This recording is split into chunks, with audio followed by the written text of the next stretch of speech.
काल जे आंदोलनामुळे गुन्हे दाखल केले, त्यांचं म्हणणं आहे का ट्रॉफिक जाम झालं होतं. परंतु मलाही माहित नव्हतं एवढा प्रचंड जनसमुदाय तिथं येणार.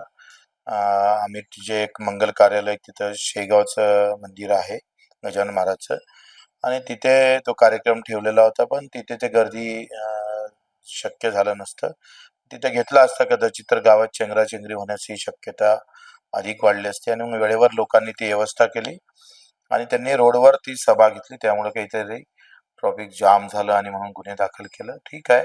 परंतु त्याच दिवशी हरिभाऊ बागडे येऊन गेले आणि त्या दिवशी 3 ते 4 रोड पोलीस खूप पोलीस डिपार्टमेंटनं 4 तास ते ट्रॉफिक जाम केलं आणि त्याच्यामुळे शेतकऱ्यांच्या शेतात जाता आलं नाही. बाकीचे रस्ते गावात जाणारे रस्ते बंद झाले.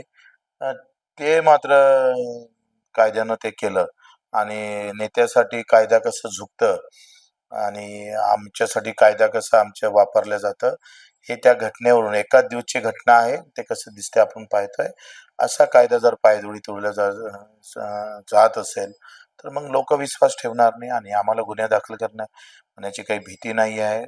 कदाचित दबाव तंत्र वापरण्याचा जर प्रयोग होत असेल, तर आम्ही तुम्हाला सांगतो 350 गुन्हे दाखल आहे आणि अधिक आहे शेतकऱ्यासाठी झाले, तर गुन्हाच काय, बलिदान द्यायचंही काम पडलं तर आम्ही ते करू.